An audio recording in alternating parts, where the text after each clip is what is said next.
자, 우리 하나님 말씀 보면서 같이 기도하고 말씀을 나누겠습니다. 하나님 말씀 야고보서 앞을 보면서 같이 할까요? 여러분의 성경책을 펴시고 13절부터 17절까지 우리 같은 목소리로 같이 읽겠습니다. 13절부터 17절까지 시작. 들으라. 너희 중에 말하기를 오늘이나 내일이나 우리가 어떤 도시에 가서 거기서 1년을 머물며 장사하여 이익을 보리라 하는 자들아, 내일 일을 너희가 알지 못하는도다. 너희 생명이 무엇이냐? 너희는 잠깐 보이다가 없어지는 안개니라. 너희가 도리어 말하기를 주의 뜻이면 우리가 살기도 하고 이것이나 저것을 하리라 할 것이거늘, 이제도 너희가 허탄한 자랑을 하니 그러한 자랑은 다 헛것이니라. 큰 소리로 그러므로 사람이 선을 행할 줄 알고도 행하지 아니하면 죄니라. 오늘은 또 개역 성경판으로 같이 나누었습니다. 기도하겠습니다. 아버지 하나님, 예수님과 맞바꾸셔서 영원한 생명을 우리에게 확보해 주신 주님의 사랑 감사합니다. 이 시간 특별히 정수 자매님을 예배 함께 드릴 수 있도록 불러주셔서 감사합니다. 내 뜻으로 온 것이 아니요 하나님의 섭리와 하나님의 사랑으로 오게 해서 예배 드릴 수 있도록 은혜 주신 것을 믿습니다. 내 인생이 내가 마음대로 하지 못하고 주님 주관하에 섭리를 따라 움직이는 귀한 성도들의 삶 속에 하나님 장래가 주님 앞에 보장되는 믿음의 튼튼한 인생들 될 수 있도록 축복해 주시옵소서. 이 시간도 하나님 부족한 종을 통해서 주의 말씀을 허락하심을 감사합니다. 생명의 말씀으로 하나님의 음성으로 들려지게 도와주시옵소서. 예수님의 귀하신 이름으로 감사하며 기도드리옵나이다. 아멘. 오늘 말씀의 제목은 하나님과 싸우지 마십시오 하는 말씀의 제목입니다. 제가 있었던 우리 소스 오브 라이트의 우리 선교회에 가면은 그 앞에 입구에 보면은 달나라에서 가지고 온 큰 운석이 한 요 정도 됩니다. 운석을 우리 배치해 놓고 있는데, 달나라에 갔다 온 폴이라는 친구가 자기 아버지가 근무하는 소스 오브 라이트에 가지고 와서 진열해 놓은 돌입니다. 그것을 볼 때마다 저는 항상 이 사람이 진짜 갔다 왔을까, 아니면 제주도의 하루방 같은 돌인데 그곳에 가져온 것은 아닐까, 그런 생각이 듭니다만은 그런 생각을 그분에게 말하면 혼납니다. 목숨을 가지고 와서 진열한 돌인데 네가 갔다 오지도 않은 사람이 그런 의심을 하느냐 하면서 아주 혼내키는 그런 말을 듣습니다. 여러분, 제임스 어윈이라는 사람이 있었습니다. 그런 아폴로 15호를 타고 달나라에 다녀온 미국의 우주 비행사였었습니다. 그가 한국에 와서 방문하면서 이런 간증을 했습니다. 임무를 마치고 지구로 귀환할 때 자칫 모든 대원이 목숨을 다 잃을 뻔한 아찔한 순간이 있었다고 그렇게 보고를 했습니다. 우주선을 타고 안전하게 착륙하기 위해서는 우리 세 개의 낙하산이 펴지면서 그것을 잘 이렇게 천천히 밑으로 내려야 되는데 두 개는 펴지는데 한 개가 펴지지 않았습니다. 미 한국 우주국에서 비상조치를 하고 여러 가지 많은 것들을 해봤지만 소용이 없었습니다. 그때 어윈 대령이 하나님께 기도했습니다. 하나님, 우리는 결국 인간일 뿐입니다. 당신의 손길만이 우리를 건질 수 있습니다. 도와주세요. 기도가 끝나자 갑자기 지상에서 공중으로 회오리 바람이 불었다고 합니다. 그 바람 한 개가 낙하산 같은 역할을 해내면서 그 힘으로 무사히 착륙할 수 있었고 또 다들 살아났습니다. 그분이 말하기를 이것이 우연이라고 말할 수는 있겠지만은 어윈 대령은 그렇게 간증했습니다. 우주선은 휴스톤의 사령탑에서 조종하는 줄 알았던데 그 뒤에는 하나님이 계셨습니다. 모든 일 뒤에는 하나님이 계시는 것을 믿으시길 바랍니다.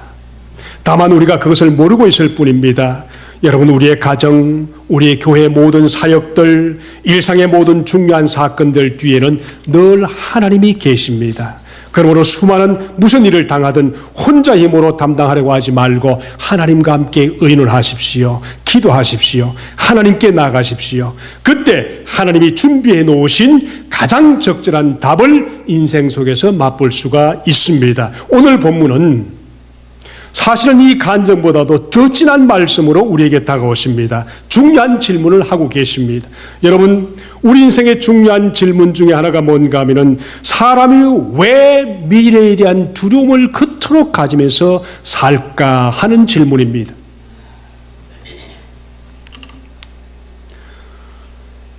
살아계신 아버지 하나님이 우리 삶 속에서 느껴지지 않는다면은, 그분과 인격적인 교제를 신실하게 하지 않는다면 우리 인생은 날마다 미래에 대한 두려움과 의문과 고민으로 다가옵니다. 그것뿐인가요? 미래에 대한 두려움과 현실에 대한 외로움이 우리 인생을 굉장히 많이 지배합니다. 왜 그럴까요? 미래에 대한 두려움은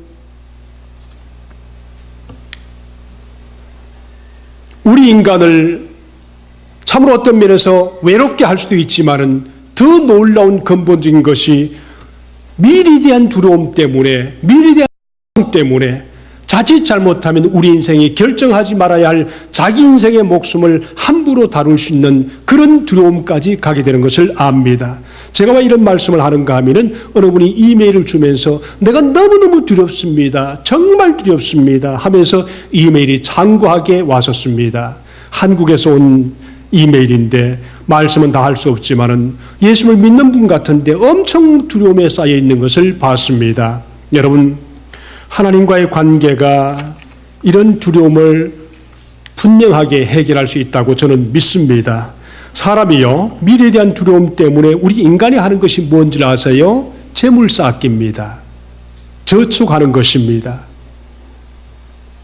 그것을 위해서 사업을 좀 더 크게 벌리고, 그것을 위해서 그 재물을 쌓기 위해서 공부도 더 열심히 하고, 남보다 앞서 무엇인가를 가지고 싶어하는 것을 끊임없이 수고하고 애를 쓰고, 먹고 마시고 입는 것이 있은 줄 족한 줄로 하라고 말씀을 하셨는데, 우리는 사실 가만히 보면은 더 많은 미래에 돈을 쌓고 더 많은 어떤 것을 하기 위해서 이것을 애를 쓰다가 어떤 사람은 그것 때문에 이웃도 버리고 친척도 버리고 형제도 버리고 더 훨씬 어려운 일을 삶 속에서 미래에 재물 쌓기 때문에 우리 인생의 많은 것들을 놓쳐버릴 때가 참 많이 있습니다.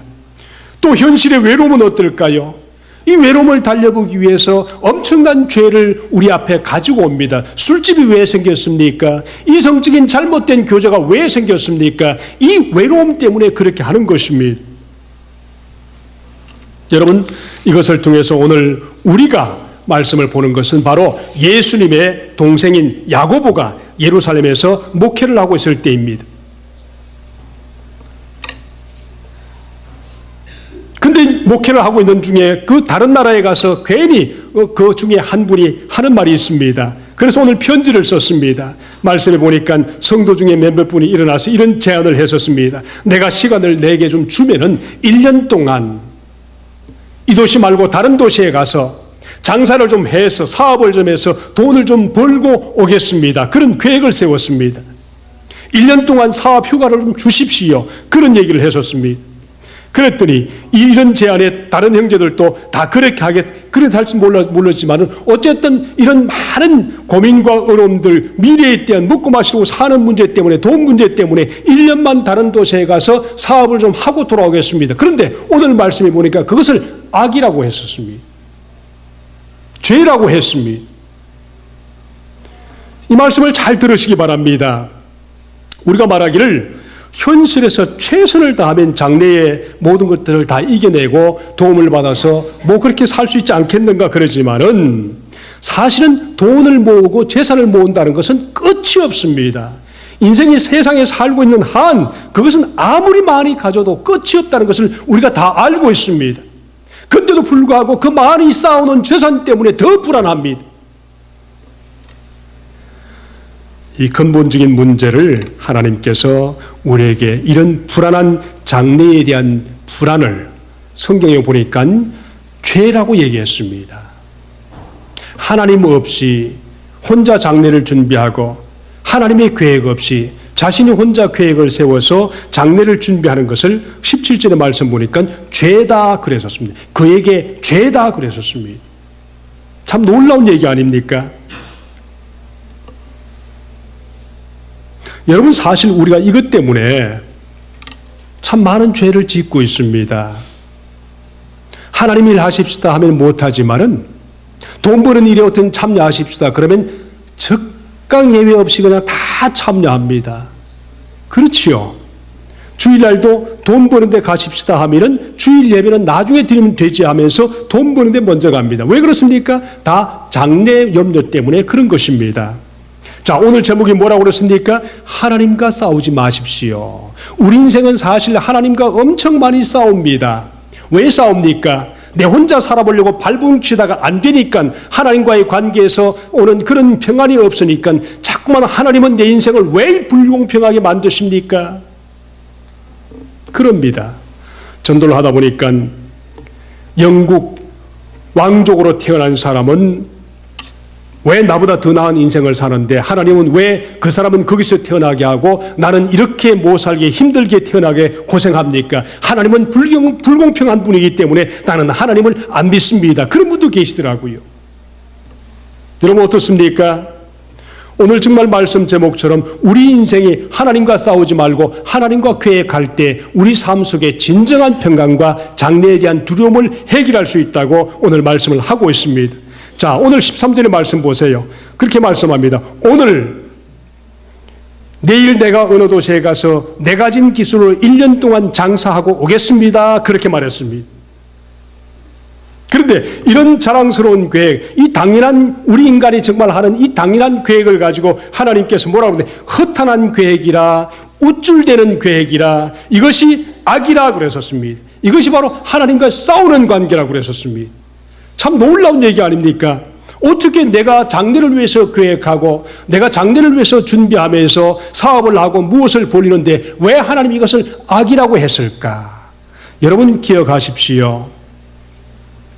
하나님 없이 혼자 장래 계획을 세우는 것은 하나님과 싸우는 것입니다. 13절 말씀도 그렇고 16절의 말씀 보세요. 그런데 여러분은 지금 우쭐대면서 자랑하고 있습니다. 그와 같은 자랑은 다 악한 것입니다. 그랬어요.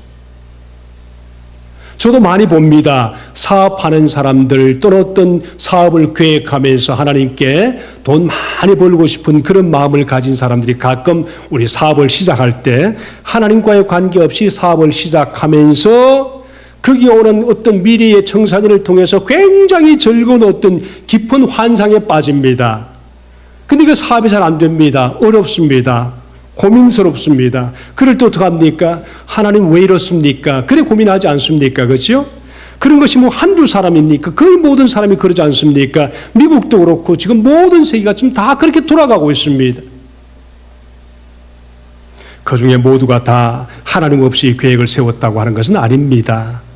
그럼에도 불구하고 우리가 정말 이 세상에 살 동안에 우리가 예수 믿는 성도로서 하나님 앞에 서 있다면은 하나님이 주신 계획의 사업인지 시작부터 하나님이 주시는 비전으로서 그 사업을 했는지 정말 양심에 내가 잘 살려고 하는 것보다는 이 사업을 통해서 하나님께 정말 기쁨이 되는 하나님 나라 세우고 하나님이 좋아하시는 그런 사업의 시작으로 꿈꾸면서 시작했는지 말은 그럴지 몰라요. 근데 그 모든 것을 잘 돌아보면서 우리를 살펴볼 수가 있다면은 하나님께서 정말 우리를 기쁘시게 다시 사용할 줄 믿습니다. 13절의 말씀 보세요. 하나님이 그렇게 말씀했었습니다. 들으라. 성령의 음성으로 선포하는 것입니다. 들으라.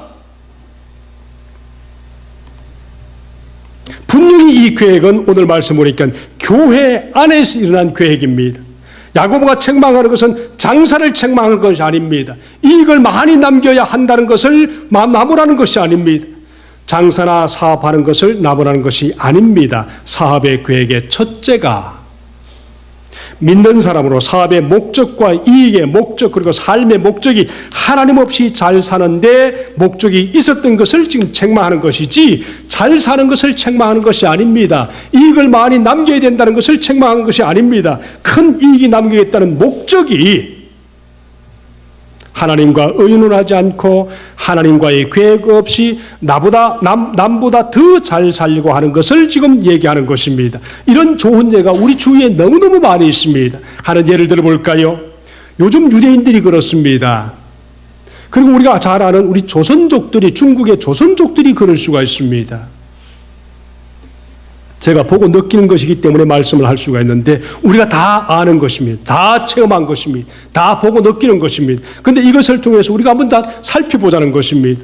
자, 이들이 잘 사는 목적이 하나님을 위한 것이 아닌 것을 우리가 잘 볼 수가 있습니다. 이익을 남기는 목적이 하나님과 관계없이 미래에 대한 편안함을 위해서 그렇게 하는 것일 수가 있습니다. 그래서 미래에 대한 보장을 돈 많이 벌어서 돈으로 한번 만들어보자 그렇게 하는 것입니다.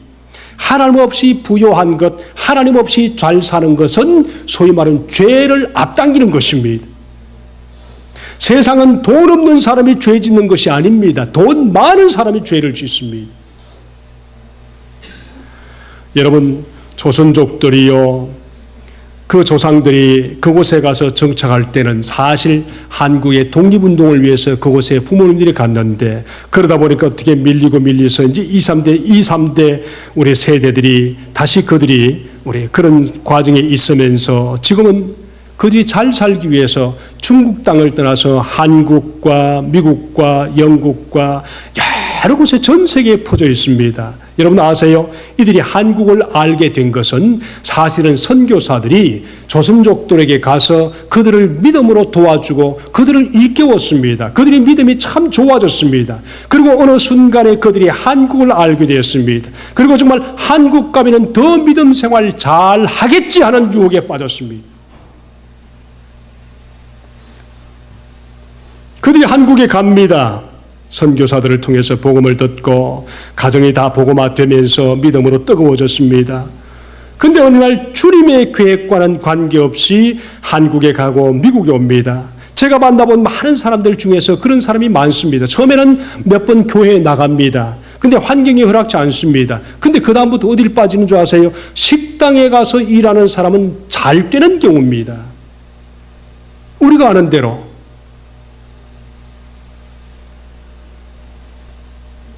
물어봤습니다. 당신들이 정말 하나님 때문에 갔습니까? 돈을 더 많이 벌어서 잘 살려고 하는 이유가 무엇입니까? 가서 물어보면은 뭐 여러 가지 이유를 댑니다. 돈을 더 많이 벌어야 아이를 대학에 보낼 수 있기 때문에 갑니다. 그러면 먹고 사는 문제는 괜찮습니까? 가정을 그렇게 팽개치고 가도 괜찮습니까? 1년만 하고 올게요. 그런 생각으로 갑니다. 1년 벌면은 이곳에서 10년 버는 것을 벌 수 있기 때문에 1년 벌고 오면은 아파트를 살 수 있고 1년만 더 벌면은 10년을 더 살고 1년만 더 벌면은 자녀들 공부시킬 수 있습니다. 그래서 1년 내지 3년 계획을 했는데 그들이 10년 동안 있으면서 못 돌아오는 이유가 뭔지 아세요? 가정이 없어진 겁니다. 자녀들이 뿔뿔이 흩어진 겁니다. 부모의 관계가 너무너무 어색한 관계가 되어버렸습니다. 처음에는 가서 정말 신앙생활도 잘하고 애쓰고 그렇게 하는데 북한 사람들 남한에 와서요, 처음에는 신앙생활 참 잘한답니다. 그런데 남한의 문화에 젖어내지 못하니까 교회를 다 떠난답니다. 얼마 안 돼서 다 떠난답니다. 잘 살기 위해서 왔고 하나님 때문에 왔는데 결국은 하나님을 덩치고 마는 것입니다.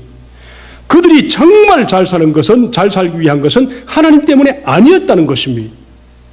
우리의 인생도 마찬가지일 수 있습니다. 우리가 미국에 오면 처음에는 교회라도 다니는데 때가 되면 어느 정도 되면은 수많은 영혼들이 처음의 목적과 계획과 관계없이 교회를 떠나게 됩니다.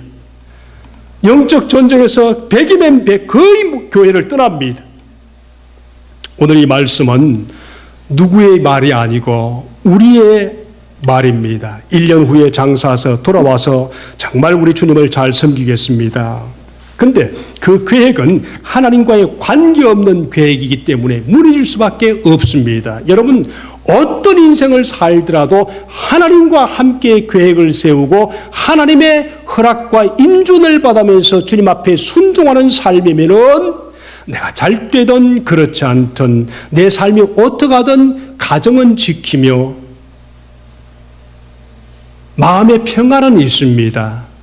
그러므로 이 말씀을 통해서 우리가 잘 적용해야 될 것은 내가 잘 살고 하는 계획이 하나님을 위한 것인지 내 자신의 미래의 평안을 위한 것인지 하나님 없이도 돈 힘으로 살 수 있다고 하는 그런 마음 때문에 계획한 것인지 우리가 잘 볼 수 있어야 합니다.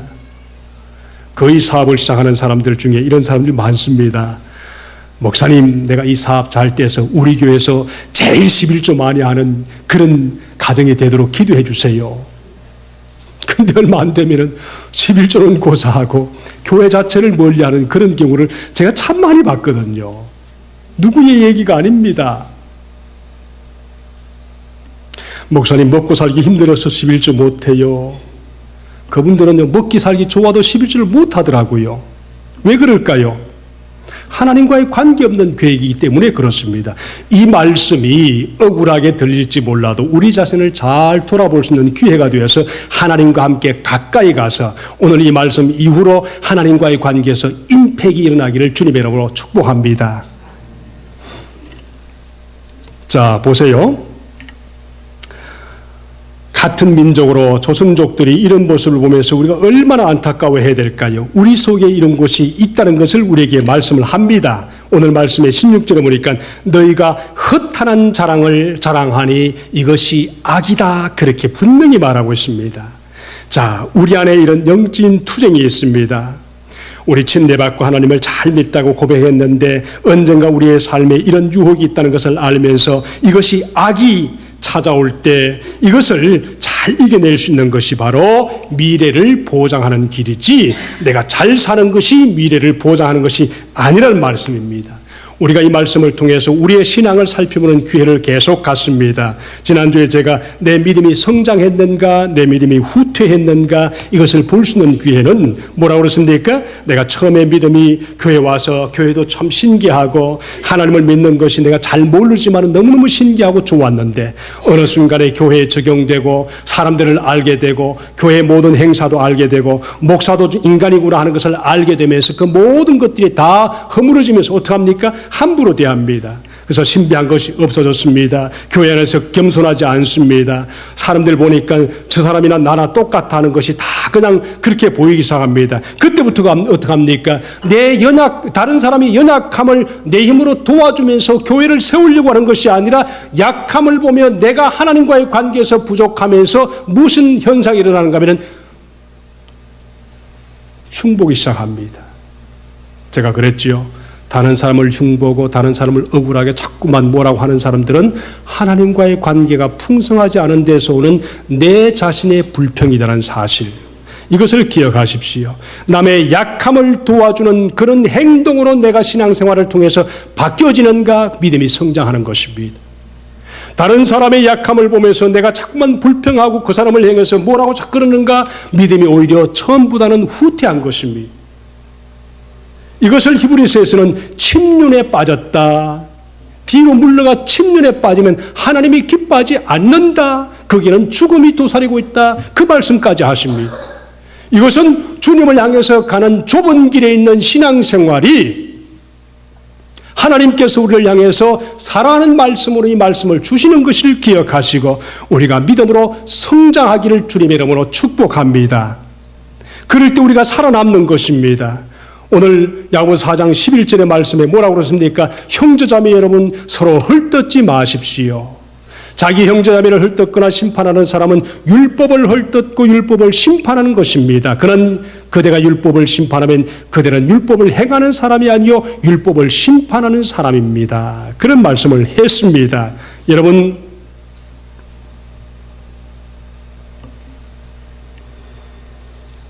이미 신앙생활 오래 한 사람들, 저를 비롯해서 모두가 이미 새로 들어오는 성도들에게 나도 정죄의 대상이 되어가고 있다는 사실을 기억하면은 내가 서로 약한 부분을, 내가 서로 부족한 부분을 서로 함께 힘을 합쳐서 교회를 세워갈 때 하나님의 진정한 은혜와 복이 그 속에 있다는 사실을 잊지 마시기를 주님의 이름으로 축복합니다. 아멘. 아멘. 이걸 꼭 명심하십시오. 교회라는 것은 병원과 같아서 병원이 아프면 찾아가는 것처럼 교회도 죄인들이 찾아와서 죄인이라고 고백하는 사람이 예수님을 고백하고 예수님을 닮아가는 과정 속에 서로 부족함을 도와주는 것이 바로 교회라는 사실입니다. 이것이 교회입니다. 말씀을 보겠습니다. 15절 17절의 말씀을 보면 이렇게 말합니다. 도리어 여러분은 이렇게 말해야 될 것입니다. 주님께서 원하시면 우리가 잘 살 것이고 또 이런 일이나 저런 일을 할 것입니다. 1년 동안 계획을 세워서 하나님과 관계없이 어느 도시에 가서 열심히 돈 벌어서 내가 잘 살기 위해서 다시 돌아오겠습니다. 그렇게 하지 말고 14절에 보니까 내일 일은 너희가 알지 못하는도다. 너희 생명이 무엇이냐? 너희는 잠깐 보이다가 없어지는 뭐라고 그랬습니까? 안개다.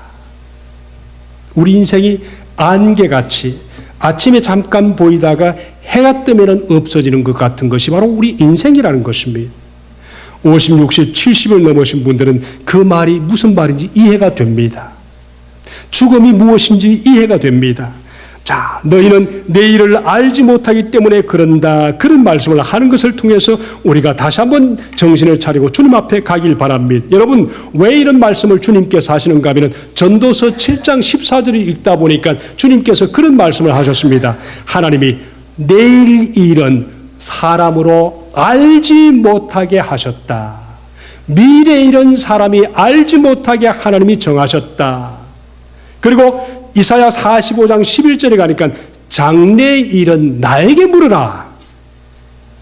내일 일은 점장이한테 가지 말고 돈에게 묻지 말고 내 계획에 묻지 말고 하나님께 물으라. 그렇게 말씀하셨단 말이에요. 여러분 혹시 저와 여러분 중에서 옛날에 과거에 점을 봤던 사람이 있으면 회개하시면 됩니다. 주님 앞에 우리 손금 보신 분들은 회개하셔야 됩니다. 내일 일은 절대로 하나님이 알지 못하게 하셨다. 그랬었습니다. 천지를 지으신 하나님께서 미래를 알지 못하게 했는데 점장이가 미래를 본다는 것은 불가능한 일입니다. 속지 마십시오. 아멘 아멘. 어떤 분은 교회 다니면서도 연초만 되면 꼭 점장이를 찾아가는 분이 있더라고요. 참, 왜 그런지 모르겠어요. 왜 그렇습니까? 하나님과의 관계가 없이 평안을 위해서 교회에 찾아온 분들이 그렇지 않을까? 그렇습니다. 우리가 기억할 것은 장래일은 하나님께 묻고 하나님도 내일 너가 어떻게 될 것이다 말씀을 하지 않습니다.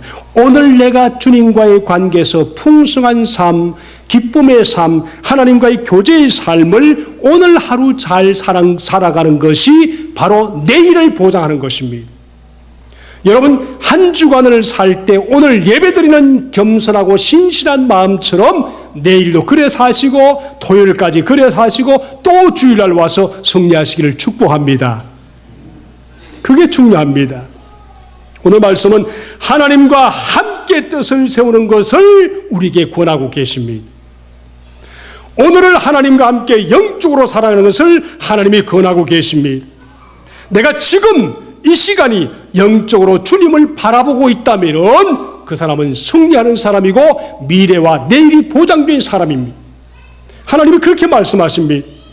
그래서 로마서 12장 2절에 우리가 잘 아는 것처럼 이렇게 말씀하십니다. 너희는 이 세대를 본받지 말고 오직 마음을 새롭게 함으로 변화를 받아 하나님의 선하시고 기뻐하시고 온전하신 뜻이 무엇인지 분별하도록 하라. 하나님의 온전하신 뜻은 지금 성령으로 나와 함께 계시는 예수 그리스도를 바라보면서 그분과 함께 의논하고 그분과 함께 기도하고 그분과 함께 지금 이 시간 기쁜 마음으로 풍성하게 살아가는 것이 내일에 대한 보장이라는 것을 꼭 잊지 마시기를 주님의 이름으로 축복합니다. 좋은 계획 세우지 말라는 것은 절대로 아닙니다. 하나님과 함께 세우라는 것입니다.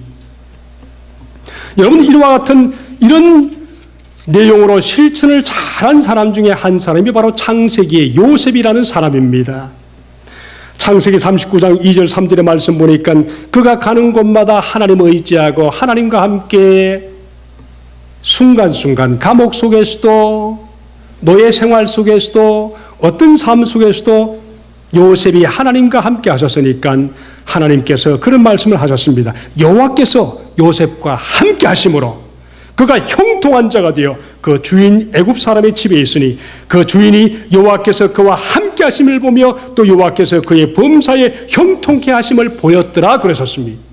여러분, 우리 신앙생활을 잘하는 방법, 오늘 지금 내가 하나님과 함께 계획 세우고 하나님과 함께 나아가고 하나님께 찬송드리며 하나님이 나와 함께 하신다는 사실을 믿으면서 주님을 영원롭게 하는 것입니다. 오늘입니다. 내일이 아닙니다. 오늘 지금입니다. 이것을 주님께서 말씀하십니다.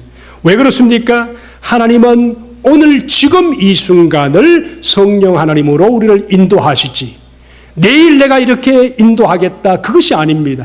오늘 내가 살아있는 오늘 이 시간에 누구와 만나는 순간에 예배드리는 순간에 내가 어떤 계획을 하는 순간에 내가 그분 앞에 하나님 앞에 계획하고 그분과 함께 묵상하고 그분과 함께 일하면은 오늘 내가 풍성하면 내일은 하나님 때문에 풍성함이 자동적으로 나에게 오신다는 사실 믿으시고 내일 일을 염려하지 마시기를 주님의 이름으로 축복합니다. 오늘 말씀 보니까 내일 일을 하나님 없이 염려하는 것을 17절의 말씀 보니까 죄라 그러셨습니다. 그에게 죄라 그러셨습니다. 여러분, 오늘 하루 내가 주님과 함께 주님과 관계를 잘 맺는 방법은 성경 말씀을 보면서 그분의 뜻을 기억하고 이해하고 그 성경 말씀을 통해서 내 삶의 불편한 것을 하나님께 예수 그리스도의 이름으로 기도하고 그러면서 믿음으로 사는 것을 오늘 하루 내가 잘 사는 것이라고 믿습니다. 여러분, 어떤 문제가 있을 때 내가 얼마나 겸손합니까? 얼마나 주님 앞에 신실합니까? 그것을 통해서 하나님과의 관계가 얼마나 풍성해집니까? 그걸 기억하시기 바랍니다. 여러분, 말씀을 읽을 때 참 오해하면서 읽는 것이 참 많습니다. 여러분, 말씀을 읽을 때 구별할 수 있는 것이 딱 두 가지입니다. 이것이 하나님은 내가 너희들에게 이렇게 했다 하는 그런 말씀이 있고, 말씀을 하나님께서 우리에게 주시면서 너희는 이렇게 하라 하는 두 가지 말씀입니다. 그것을 영어로 말하면 description, 그렇게 말합니다. description, 서술이란 얘기지요. 기술했다, 써놨다, description. 그것은 하나님께서 너희는 이렇게 해라 그런 말씀이 아니고 내가 너희를 위해서 이렇게 했다 그런 말입니다. 예를 들어서 창세기 1장 1절은 무슨 말입니까? 태초에 하나님이 그 다음요 천지를 창조하셨다. 이 말씀을 가지고 하나님 나도 천지를 창조해야 됩니까? 내가 하나님 따라해야 됩니까? 막 이렇게 하면은 불가능한 얘기입니다. 이것을 description 그런 말합니다. 내가 이렇게 했다.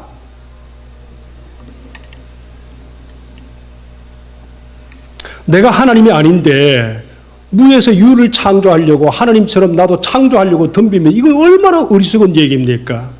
성경을 볼 때 하나님이 나를 위해서 이렇게 하셨구나 하는 것을 description, 서술해 두셨다. 그럼 그대로 받아들이면 되는 겁니다. 그대로 받아들이는 것이요. 이게 중요한 것입니다. 예수님이 이 땅에 오셔서 내가 하나님이다 하기 위해서 하나님인 당신이 우리에게 믿을 수 있도록 하나님이라는 것을 보여주기 위해서 행하신 것들이 많은 사건들이 있습니다. 무엇이 있을까요? 여러 가지 사건이 있습니다. 우리가 모든 것을 예수 그리스도를 닮아가고 따라가지만은 하나님으로서 우리에게 믿을 수 있도록 보여주신 그런 기적과 이적을 우리가 그냥 막 따라하면 안 됩니다. 하나님이 죽여서 데리고 가려고 죽여주셨는데 우리가 그 사람을 하나님과 반하면서 살아라 살아라, 물론 할 수가 있지요. 아들 죽었는데 살릴 수가 있는 겁니다. 그런데 하나님이 이미 결정해서 100살 먹은 사람을 살아서 200년 사십시오 살린다면 이건 불가능합니다. 하나님 되려고 하는 것입니다. 어젯밤에 103살 먹은 방 목사님이 돌아가셨다고, 우리 교회도 자주 오셨다고 그러더라고요. 그죠?